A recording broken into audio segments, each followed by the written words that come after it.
questions on what you hear. There will be time for you to read the instructions and questions, and you will have a chance to check your work. All the recordings will be played once only. The test is in 4 sections. At the end of the test, you will be given 10 minutes to transfer your answers to an answer sheet. Now turn to Section 1.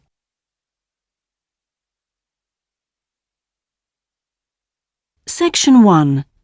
You will hear a student talking to a housing officer about living with a homestay family.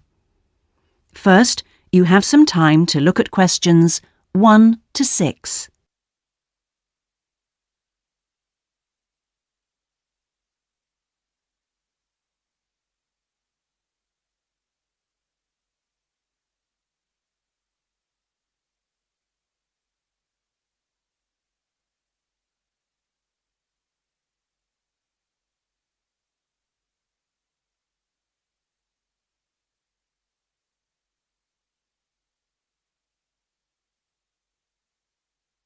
You will see that there is an example that has been done for you.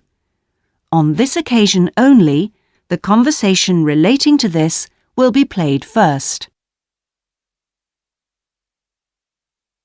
Yes, what can I do for you? My friend is in Homestay, and she really enjoys it, so I'd like to join a family as well. Okay, so let me get some details. What's your name? My name is Keiko Yuchini. Could you spell your family name for me?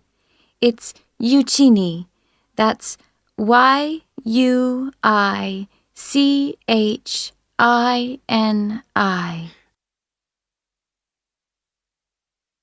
The student's surname is Yuchini, so Yuchini has been written on the form.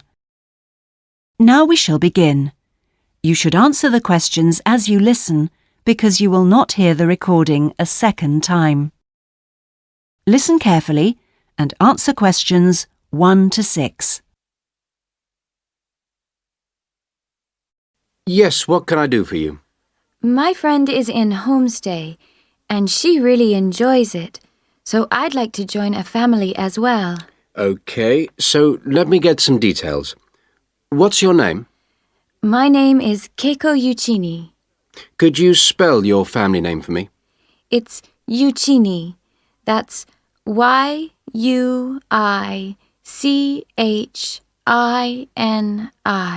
And your first name? It's Keiko. Keiko. That's Keiko Yuchini. Okay, and you're female. And your nationality? I'm Japanese. Right. And could I see your passport, please? Here it is. Okay, your passport number is JO6337. And you're how old? I'm 28 years old. Now, you live at one of the colleges. Which one? Willow College, room 21C. Right, 21C Willow College. And how long are you planning on staying with Homestay? About 4 months. Longer if I like it. And what course are you enrolled in? Well, I've enrolled for 20 weeks in the Advanced English Studies because I need help with my writing. And I'm nearly at the end of my first 5-week course. Okay. Do you have any preference for a family with children or without children? I like young children, but I'd like to be with older people. You know, adults, someone around my age. Okay. And what about pets? I am a veterinarian, so that's fine. The more the better. Before you hear the rest of the conversation, you have some time to look at questions 7 to 10.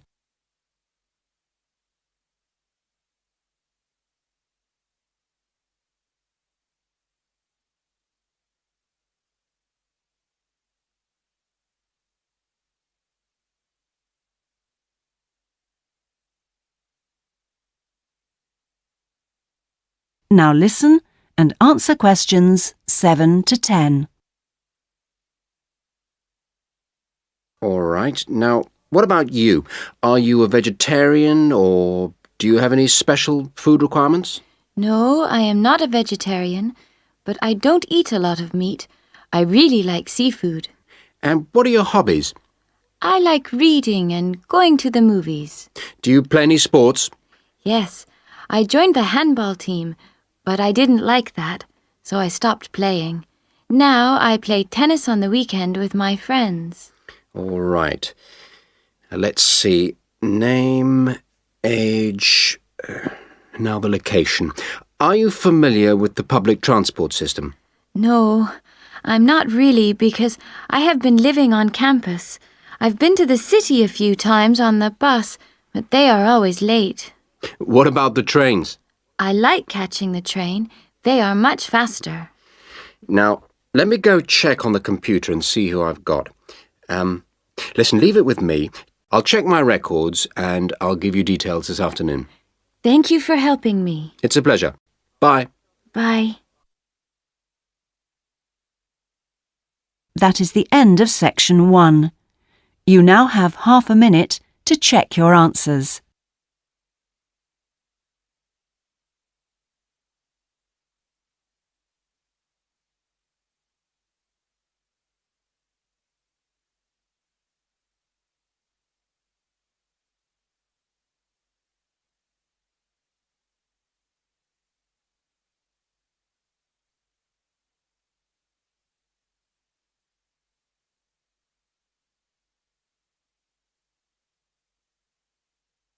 Now turn to section 2.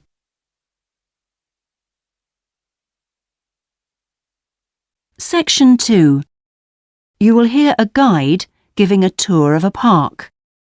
First, you have some time to look at questions 11 to 14.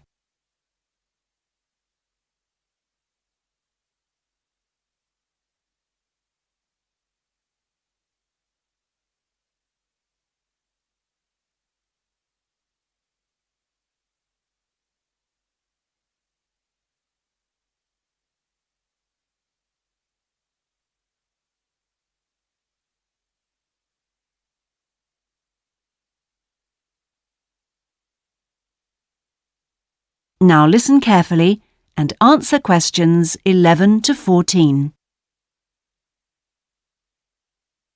Welcome to all of you. Can everybody see and hear me? Good. I'm Sally, your guide for this tour of the Bicentennial Park. I hope that you're all wearing your most comfortable shoes and that you can keep up the pace. So, let's get underway on our tour around this wonderful park. I'll start today with some general background information. There used to be a lot of factories in this area until the 1960s.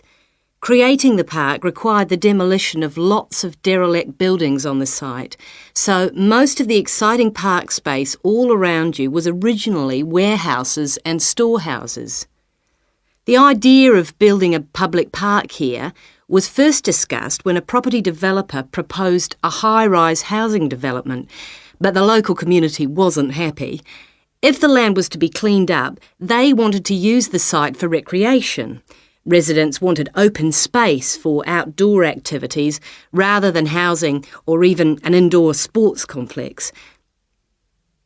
Now, to the Bicentennial Park itself. It has two areas, a nature reserve and a formal park with man-made features and gardens. The tall blue and white building in front of us is called the Tower and is the centre point for the formal gardens. It stands 12 metres high, so follow me up the stairs to where we can take advantage of the fantastic views. Before you hear the rest of the tour, you have some time to look at questions 15 to 20.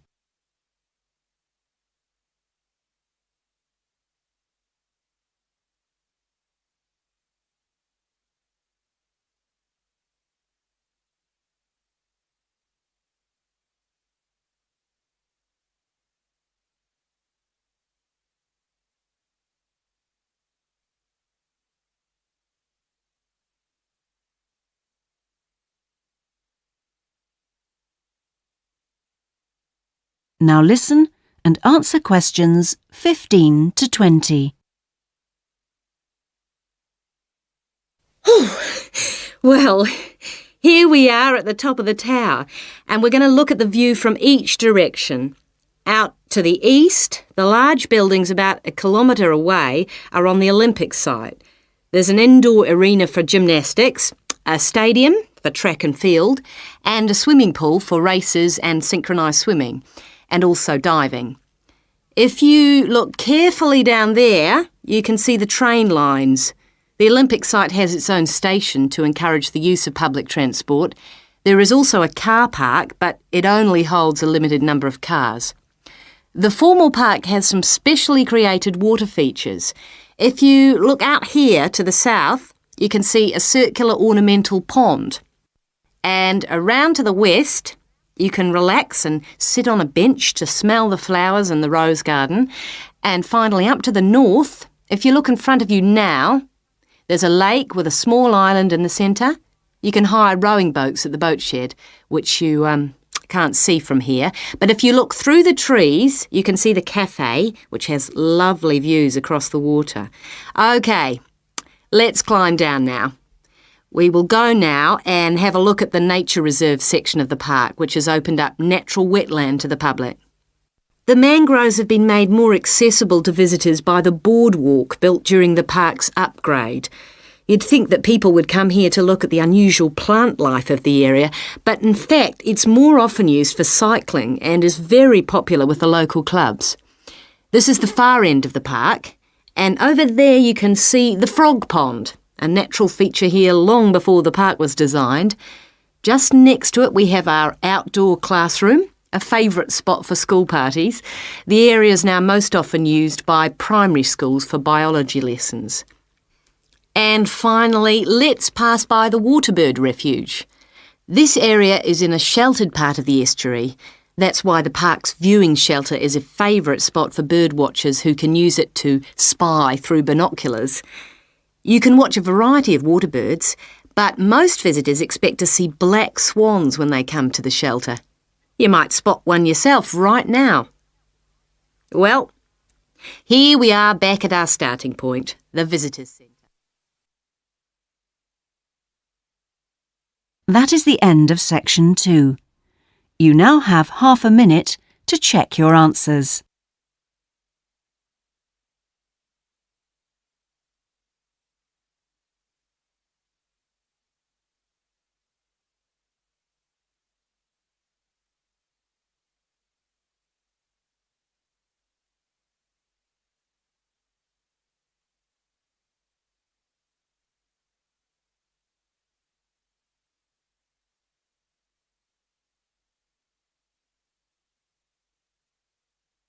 Now turn to section 3.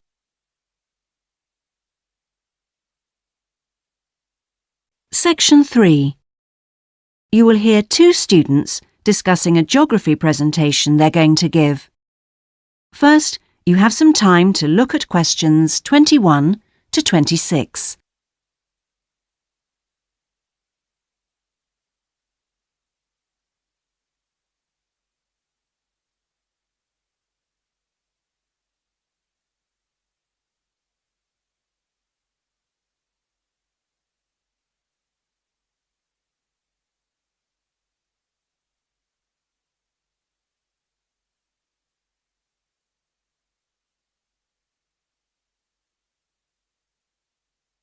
Now listen carefully and answer questions 21 to 26. Remind me, Trevor, how long is the presentation? Dr. White said 3 per hour. So about 20 minutes. Well, it'll be 15 minutes per presentation. And 5 minutes for questions? And is this one going to be assessed? No, not this time round, because it's the first one, you know. Oh, good news. Well, Trevor, what are we going to include? Well, do you think we ought to give some historical background? Oh, no, definitely not. We won't have time. OK, but I think we ought to say something about the geographical location, because not a lot of people know where the islands are. Yes, OK. I'll take notes, shall I? Yeah, that'd be a help. So, Geographical location? Then we ought to give an overview of the whole education system. Shouldn't we say something about the economy? You know, agricultural produce, minerals and so forth? Well, Dr. White said we shouldn't go into that sort of detail. But it's pretty important when you think about it. You know, because it does influence the education system. Look, let's think about that one later, shall we? Let's see how we're doing for time. OK, so general overview of education? Of course. And then the role of English language. No, that goes in the language policy seminar, don't you remember? Are you sure? Positive. All right.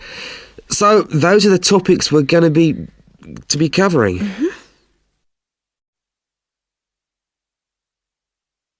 Before you hear the rest of the discussion, you have some time to look at questions 27 to 30.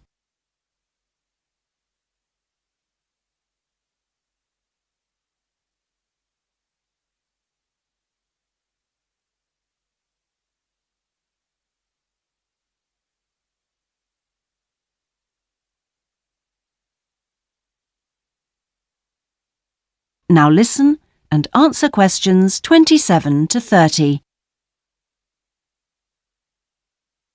We need to think about what to prepare.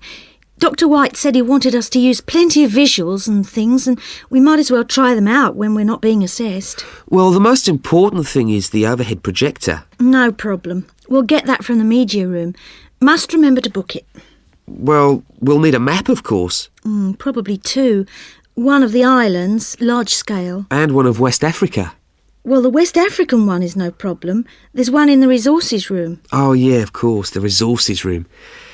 The islands are going to be more of a problem. Tell you what, there's a very clear map of Santiago in that tourist brochure I showed you last week. Don't you remember it? Oh, yeah, that's right.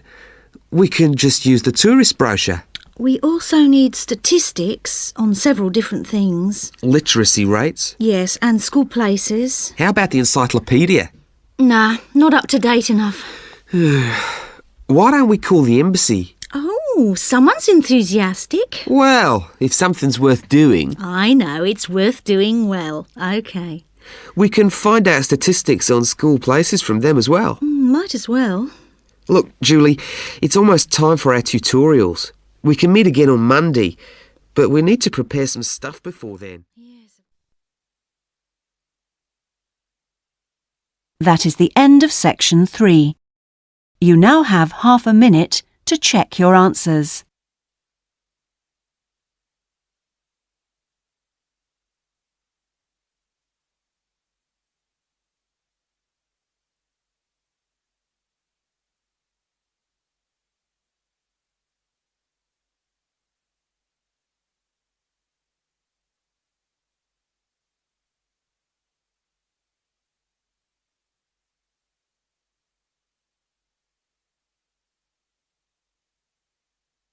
Now turn to section 4.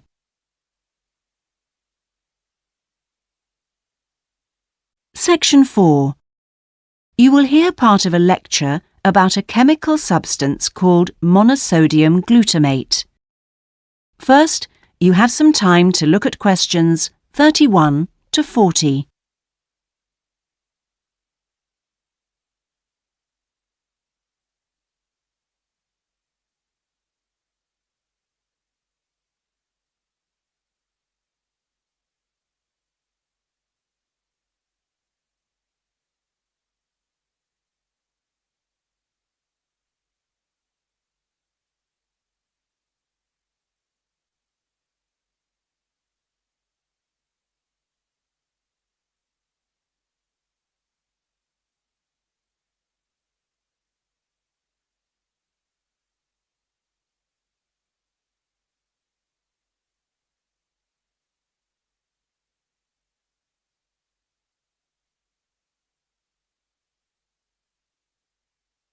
Now listen carefully and answer questions 31 to 40.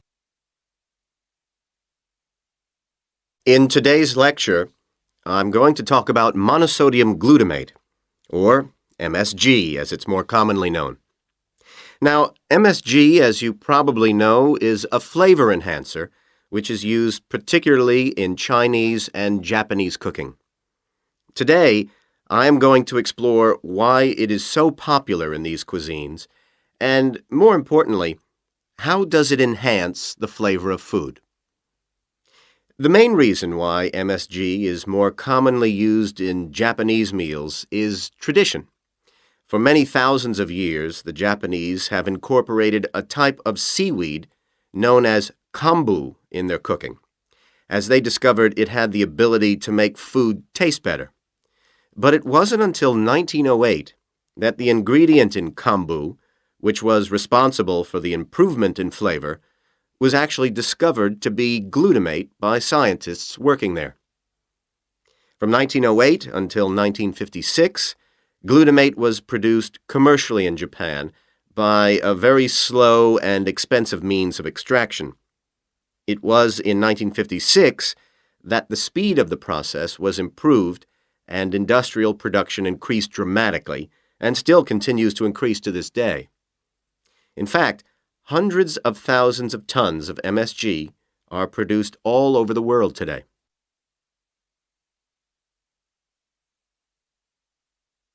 So what exactly is MSG? Well, monosodium glutamate contains 78.2% glutamate, 12.2% sodium, and 9.6% water. Glutamate is an amino acid that can be found naturally in all protein-containing foods. So this includes food such as meat and cheese. It is widely known that Chinese and Japanese food contains MSG, but many people don't seem to be aware that it is also used in foods in other parts of the world.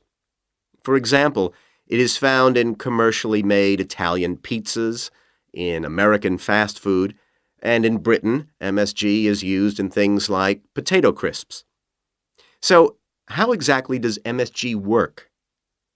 Well, in the Western world, we commonly talk of 4 tastes, and I'm sure you're all familiar with the concepts of sweet, sour, bitter, and salt. Well, in 1908, Kikunae Ikeda identified a 5th taste, and it is thought that MSG intensifies this naturally occurring taste in some food. It does make perfect evolutionary sense that we should have the ability to detect or taste glutamate because it is the amino acid which is most common in natural foods. John Prescott, an associate professor at the University of Chicago, suggests that this 5th taste serves a purpose just as the other tastes do. He suggests that it signals to us the presence of protein in food, in the same way that sweetness indicates that a food contains energy-giving carbohydrates. Bitterness, he says, alerts us to toxins in the food, while sourness warns us of spoilage, and saltiness signals the presence of minerals. So, what else do we know about this 5th taste? That is the end of section 4. You now have half a minute to check your answers.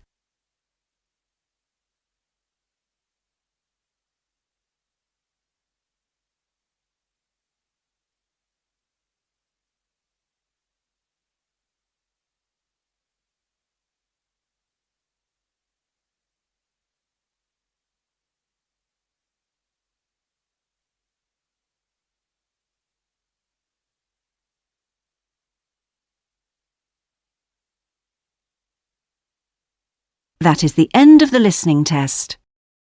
In the Ielts test, you would now have 10 minutes to transfer your answers to the listening answer sheet.